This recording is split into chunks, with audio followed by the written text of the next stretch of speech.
Shabbat shalom. Shabbat shalom. So I want to invite you to take a moment just to think to yourself about the most spiritual moment you have had in your life. It's Shabbat, so it seems appropriate to think about that sort of thing. See if you can picture it. Take yourself back there.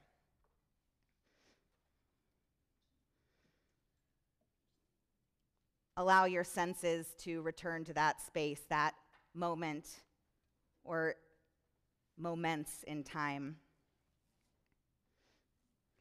What components did that experience contain that made it such a standout spiritual experience for you?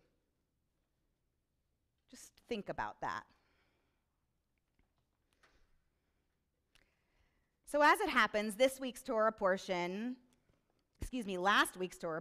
Yitro, describes what most understand as the ultimate spiritual moment for the Jewish people collectively throughout time. So much so that the ancient Jewish sages suggest that all Jewish people, all of those who were there at the time, and anyone who would ever be Jewish, in fact, including all of us, were somehow there. Our souls were somehow there to experience what our tradition calls the revelation.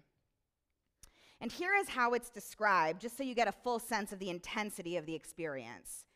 The earth literally shook, thunder beckoned out from the mountain, lightning bolts illuminated outwardly. There was no way anyone could miss the significance of what was happening. It was all about collective, sensory enveloping awe. But at the very same time, tradition says, we learn that when God delivered the words of the Ten Commandments out to the people, each person present heard them in a way they could understand them, literally in whatever language they spoke, sort of like a UN general session or something like that.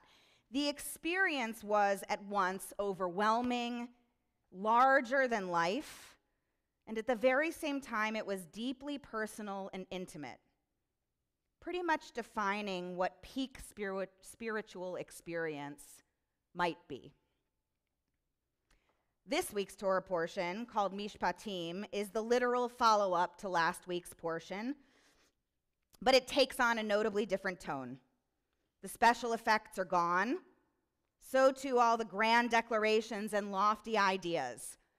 Like the end of a commercial for an amazing new prescription medication that can fix whatever ails a person, whereby a speedy voice names off the litany of all of the less than desirable side effects that often come with that said medication, Mishpatim follows up with listing a full 53 additional commandments to which we should also adhere.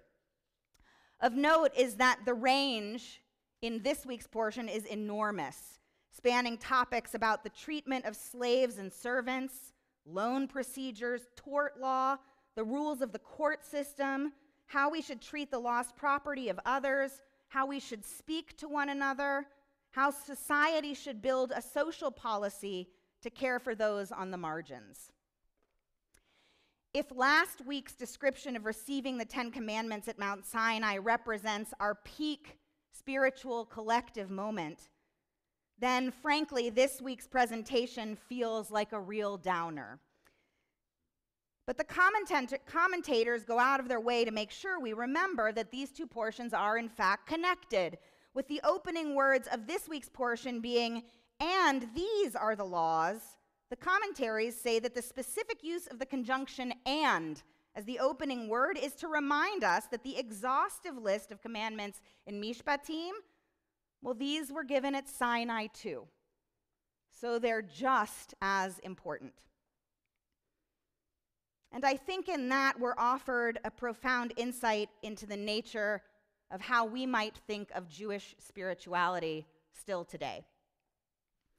That it might begin with majestic, up on the mountaintop moments, but it's ultimately brought to bear down here on the ground, in the nitty-gritty, mundane world in which we all live most of our lives.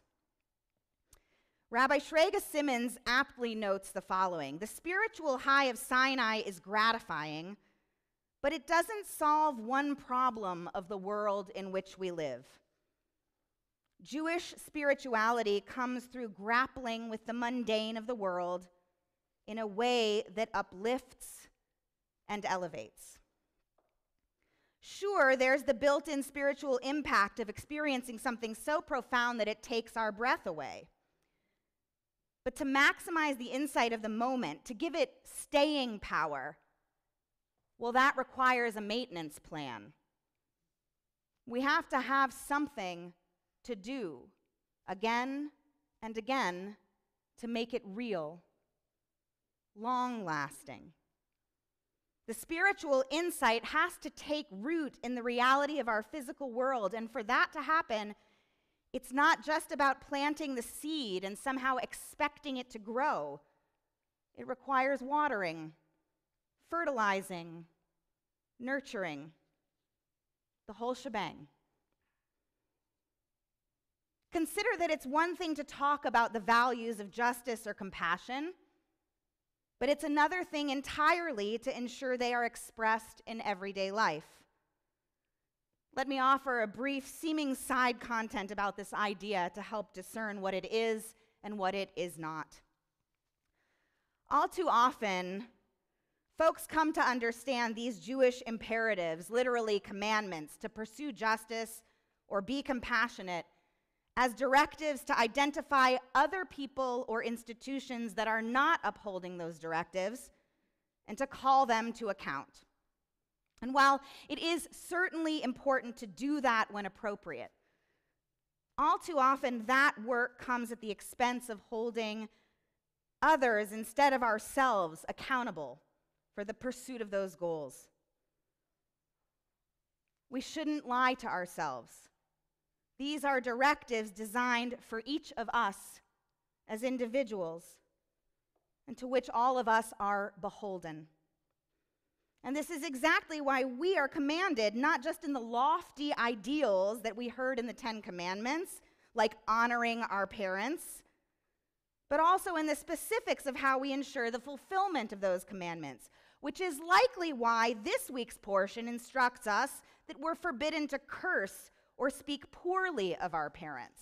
That's a hard one. Is it just me? Or it's why last week's commandment, thou shalt not steal, is brought down to earth in this week's portion with a description of the method for prosecuting a person who steals. The Torah isn't naive. It doesn't assume that just because the ideal is established, that real life, everyday society will automatically observe it. It's practical, creating on-the-ground solutions to deal with the world in which we live. Rabbi Simmons again, the lofty level of yesterday is no guarantee we'll retain that level tomorrow. Only through the laws of daily life can we hope to transform ourselves and our world. By legislating mitzvot, like returning lost objects and caring for the orphan and the widow, the Torah builds a framework for profound personal transformation. That transformation, well, if you wanted to understand the goal of any Jewish spiritual practice, that's what it is, and nothing less. But it's transformation not in a momentary or fleeting sense, but rather for the long haul. Modern Jewish educator Yavila McCoy puts this beautifully. She teaches, our story tells the story of human transformation, of not having things handed to you, by making them yours, by translating them, by making them alive, by living. It's interesting. The very first law described in this week's 53 commandment list has to do with how Jews were to treat other Jews who were their slaves. Think about that for a moment. The Jews have just been freed from Egypt, where they were slaves. So you would assume the first rule coming out would be, hey, let's not have slaves. But slavery was the norm for society throughout all of the ancient world. If we're honest, it's still the norm of many societies today. So it's an institution embedded in human existence at the time. Listen to what the Torah's first commandment in Mishpatim is. It reads, if you acquire a Hebrew slave, they shall work for you for 6 years, but in the 7th year they shall go to freedom and owe you nothing.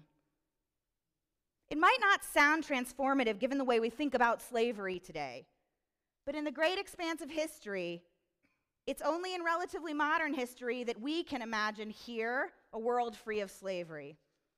But our Torah, even within a normalized social paradigm which understood slavery as expected, well, it built laws around the treatment of slaves that proved pretty revolutionary, changing slavery here from a permanent status instead to a time-limited condition determined not at the whim of a master, but by divine command. One of my favorite Hasidic commentators, he's known as the Ishbitzer Rebbe from the 19th century, takes the transformative impact of that commandment and uses it as proof for why Mishpatim, this week's Torah portion, represents not just the ultimate spiritual moment, but rather the ongoing ultimate Jewish spiritual state of being to which all of us should aspire. He directs us to note the word for acquire in that first verse about the law for Hebrew slaves. If you acquire a Hebrew slave, well, that word is tikneh, and it shares the same root as the root for tikkun, which means repair, as in tikkun olam. Put more pointedly, while Parshat Yitro and its revelation might begin with fireworks and attention-demanding submission to bring us into some sort of state of awe, Parshat Mishpatim ultimately begins with an invitation to the Jewish people to live their everyday lives through the practice of nothing less than tikkun, the repair and restoration of all things. And tikkun doesn't happen up on the mountaintop. High up there in the ether of spiritual ecstasy, there's nothing that needs fixing up there. It happens down here, on the ground, in this messy world, full of pain, full of chaos, in our everyday behaviors and choices, in the details and in the tachlis that are ultimately the only measures of our lives that matter. Shabbat Shalom.